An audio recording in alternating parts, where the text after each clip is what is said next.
Hello YouTube, this is Ryan Chiswick Perfect Death here, and I am just going to show off a little bit about one of my more favorite the Paradox Grand Strategy games. This is Victoria 2. It takes place between 1836 and 1936, so there's about 1 year left in this specific game. And I have been playing as Persia over here. And as Persia, I start off, you can see with the dark green here, this is my sort of original territory. And I've basically gone on a conquesting path and conquered a whole lot of stuff, even got into Central Africa here. And I am a great power. I am ranked 7th in the world. So in this game, every nation gets rated based on their scores, their prestige score, their industry score, their military score, and that total one determines your sort of national status. And there are 8 slots available for the great powers, and then there are a couple others for secondary powers. And if you are at least a secondary power, you can colonize. But if you are a great power, you're allowed to influence other nations, and it's very good to do that. And we can see here I am like ranked 6th when it comes to prestige, ranked 9 when it comes to industry, and 5th when it comes to military. And it will even show you a bit of a breakdown about like where most of my industry is, and also some other things like you can invest in foreign countries, like I've invested a little bit into Portugal and some of these other places. And that will increase my industrial score. And military, it'll even break it down to say, you know, how much is from my army, how much is from my navy, and how much is from my leadership. Yes, because officers can be converted into leaders. And here I have, since I am a great power now, I just recently became one a couple of years ago. I have a sphere that I can now add to, and I have the Ottoman Empire and Congo in my sphere. So a little Congo here. I was gonna attack him, but I decided it'd be easier to sphere him. And the Ottomans. So, in a sense, my if I click on this one, you can see that anyone who is this light tan color is basically part of me. When a country is in your sphere, you basically get priorities over their resources, and it's easier to do things like go intervene in wars that they are in or that are against them. And also when it comes to trading. So the Ottomans' resources are pretty much mine. I get a priority when it comes to purchasing them. And there are a few other ones. You can see that all this, like Germany here, he's pretty big and strong, and he has actually just called me into a war in this particular one. But since the game is almost done, there's like a few months left. By the end of this year, game's over. And Germany basically just went to war with Russia, and he went to war over Denmark over here, a little territory down here, and that brought in Norway and Russia. And Russia is actually allied with Japan, and so am I. I'm allied with Japan, but since I already did this game completely through, Japan doesn't really join the war. He doesn't get called in, which is kind of good because out of all of us, Japan and myself are pretty much tied when it comes to having the largest navies in the world. Britain got his teeth kicked in. He ended up, during a great war, ended up becoming a fascist dictatorship. And France, as you can see, got his butt whooped, and he ended up, well, he was a proletariat dictatorship. He was a communist country, but then he kept losing great wars, and now he's a fascist dictatorship.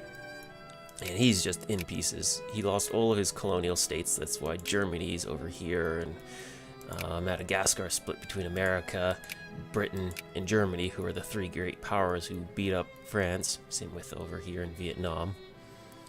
And Britain got really lucky when we had a big war where Germany and America, who are allies, went to war with Great Britain, and he was really lucky that Austria ended up getting dismantled instead of Britain. So Britain's falling apart. A bunch of his His little territories here are starting to break away. I have truce with them, so I can't go and just straight up conquer them, which is a little unfortunate.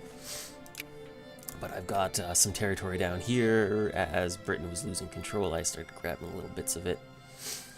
And you really do want to do this. Mostly what I'm going to be talking about in this video is the economy in this game. Because you can talk about military, but I'm not too good at it. I've been getting my butt whooped when it comes to military, even though I have a decent military size. It's mostly my navy that's holding me up, and I'm not even close to having my full naval limit hit. But in this game, it's all about imperialism, and that is expanding and gathering more resources.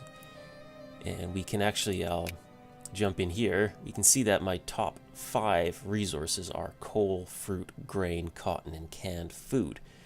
Those are my top 3 produced goods.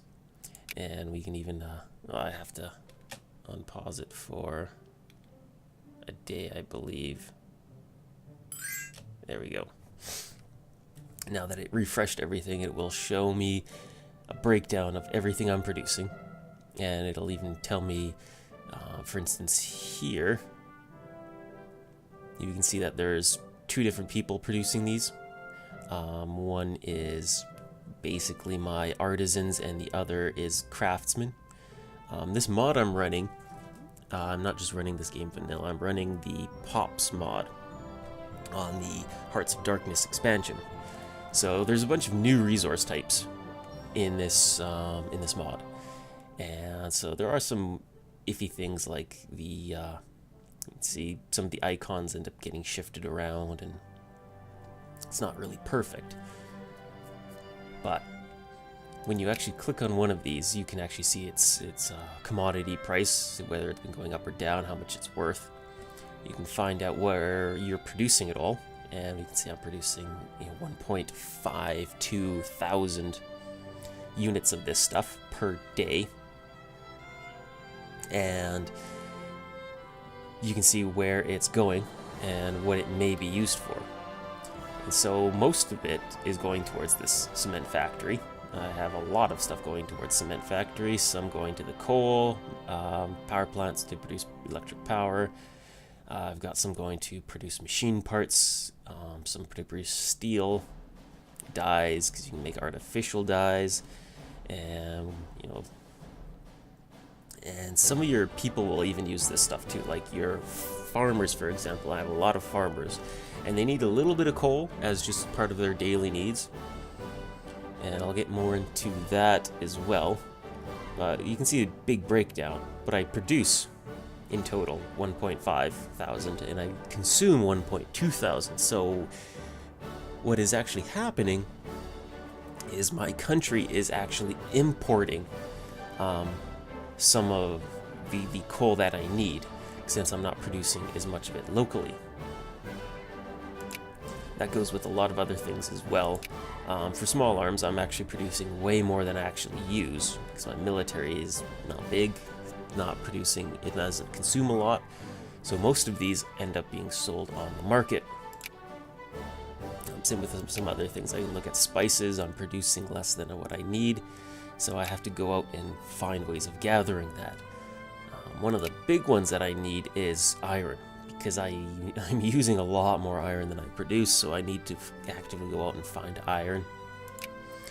And this is mostly how I've been playing this particular game, as I've been trying to balance my economy. Like, I'm producing plenty enough oil for my fuel and synthetic rubber production, because I am almost producing enough rubber for all of my electric gears, machine parts, cars, and airplanes. And because I've been just mostly looking at these here, seeing how much I need, going over to the trade, and here I can actually find out some more information. Like, I can see that, out of the world, there's only 2 of us producing airplanes. I'm producing 80, America's producing 96. For a while there, I was the only one producing airplanes. You can see how much of a demand there is. And yeah, you can click on it and it'll show you the same kind of thing. Or this here, and it'll show the price change of it. look at other things like timber. I'm the third largest producer of timber in the world. I am not even on here for oil production. And like another one is cigarettes. I'm the second biggest producer of cigarettes, with America by far being the best. America gets a really good late game start because of all of the immigration. You click on here, and immigration happens every month, so I'd have to wait a month before it would refresh the immigration. But basically, if you're in America, you get more immigrant attraction to you. I'm actually losing people from immigrations, though in general my population is growing because of population growth. And that brings me to just start talking about the actual populations in this game. So if I look at this is my capital province. It has 5 different provinces in it. This is how much population it has, but the population it measures is your working population. And it'll break it down. It'll say how much is farmers, how much are craftsmen, how much are laborers. And these people will, work within the different places, like in Tehran. They're all farmers, simply because in Tehran particularly, they produce cotton. And it'll even give you a whole bunch of numbers to show you how much you're producing and why you're producing that much. But I'll go back to here. And so you have all these different jobs. I don't have any slavery, so there's no slaves. How much different cultures there are. The different kinds of issues, what people want, because this game also incorporates a lot of politics into it. We can see that mostly people are going to vote for the fascist party. And you can see here, this is the ideology. Most of the people are liberal, with the second most being fascist, and kind of reflected in here. So right now I have a fascist political party, and the reason for that has to do with party loyalty. Right now I've been using something called the national focus, where I have 7 national focuses. I can click on here and I can do different things. I can say, encourage my clergymen to be recruited, so that my population starts recruiting themselves or upgrading themselves into clergy, or capitalists or bureaucrats, stuff like that. Clergy are really good early on to get your education set up.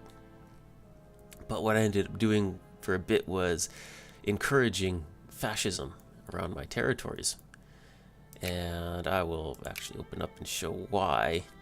So my fascist party, you can see that each party will have different things that they will allow, whether that's yes or no.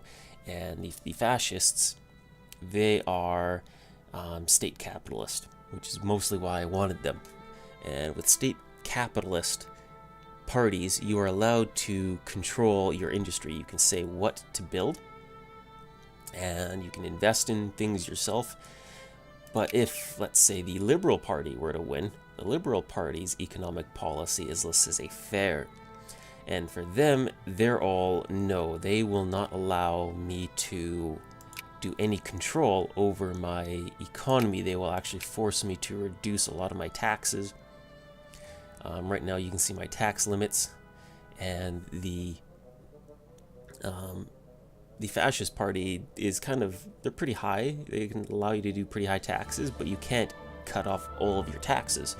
With the liberal parties, you can get 0 tax on everyone, but your max tax is lower. And same with some other things, like the Liberal Party might have been pacifist, which meant that the military spending at most would be like 50%. And with the Fascist Party, I am jingoist, so my minimum is 50%. So I can't not invest in my military. And when you do tax your people, what will happen is money will get taken away from them, and you'll see and hear that there are different needs. So my artisans, most of them, like about 40% of them, are not getting their needs met because they're not making any money off of what they produce. So when I go back into the populations here, and let's say, look at my artisans, you can see this artisan is producing electric gears, and this one's producing canned food. This is what his religion is. He's Shiites. They're in Tehran. They're Persian nationalities. That's how many working class within that bracket there are. And there are two different ones of these guys, simply because they're in different locations. And they have different literacy levels. And then you can see here, these are their needs. And none of them are getting their needs. And their life need is canned food. Their everyday need is, you can see right there, there's quite a bit that they need for every day. And luxury, there's even more that they need for that. And we'll see here, this is how much they have in reserve to spend on life needs. They might not be getting their life needs simply because I just loaded it up and it hasn't gotten the chance to simulate it all yet. And there's different other values like militancy and consciousness. Consciousness will make them more politically aware of what their ideology is, while unrest or militancy will generate if they don't get what they want. And that will often increase consciousness, and it will also make people willing to revolt. You can see what their most dominant issue is that they want. And lots of other information in here as well. But this is a Persian country. When you do go into another territory, like I'll look at a colony here, you can see it's a colony because of this right here. Actually, I'll go to this one. And we can see that there's different people in here, and they all have different nationalities. And there's no current assimilation on these guys because they are not part of my main cultural group. If I look here, there's Somali, and then there's some Persians. Their primary are accepted, and then other ones, and none of these guys are converting, so I have to have Persians move in if I want my own culture in there. And because I have, let's see, I have 2.9% Persians in here. I am encouraging bureaucrats, because in these places, if you have at least 1% of your population as accepted or primary bureaucrats, you can change this into a state, and that allows you to have more control over the territory. You can actually build factories on there, and it's just very useful to have that. What I'm actually going to do is select all of them, and let's see, who is my richest groups? All the coal miners, Persian shoe capitalists, making lots of money here. So you can find out lots of information. This game has a ton of it. Different religions, and yeah, you can see my total workforce is mostly farmers with a bunch of laborers, and other things like what nationalities they are. Most of them are African miners or in an other bracket, with the third being the Persians, which is pretty good. You kind of want your primary culture to be really strong. And that is to do with actual military recruitment. So, from here, if I wanted to recruit a soldier, some of my unit types are actually cut off. Like in this one, I can only produce these 4 guys here. And that's because they're Bedouins. They're not part of my main culture, which is Persian. And so I can't get the higher tier, more advanced unit types. So there's a lot to this game. Big research trees, but they're all very linear, and they just continuously upgrade. And in the Pops mod that I'm running, there is a lot that they've done to the tech tree. I mean, it's still the same tech tree, but inside of it, there's all of these little inventions. There's far more of these little tiny inventions that you need to have, and they're more important than they are in the vanilla. So, since I was talking about the population, I will go into the actual factories, and this is why I was so, keen on researching how much I was producing. So like my coal here, I can see that I'm producing more electric power, and so I know that I don't need to expand my power plants too much. And that's important because I happened to know that in my production menu, I was short on my local coal production. And if I were to run out of coal or not be able to import more coal, then this would reduce the amount that I can put into here, and then I end up having factory workers, which you can see listed there, who are not doing much because they don't have enough supplies. Like in this one here, this guy has no grain in his liquor distillery. He has glass, but he has no grain, and so he can't produce anything. Yesterday he did produce something, but probably, again, because I just loaded it. My grain production, there's my grain. As you can see, I produce like half as much grain as what I actually need. So that's kind of why I'm having a hard time getting enough grain in for all of my liquor. And I do need the liquor because, well, not really. I'm catching up with how much I need versus how much I use, which is good.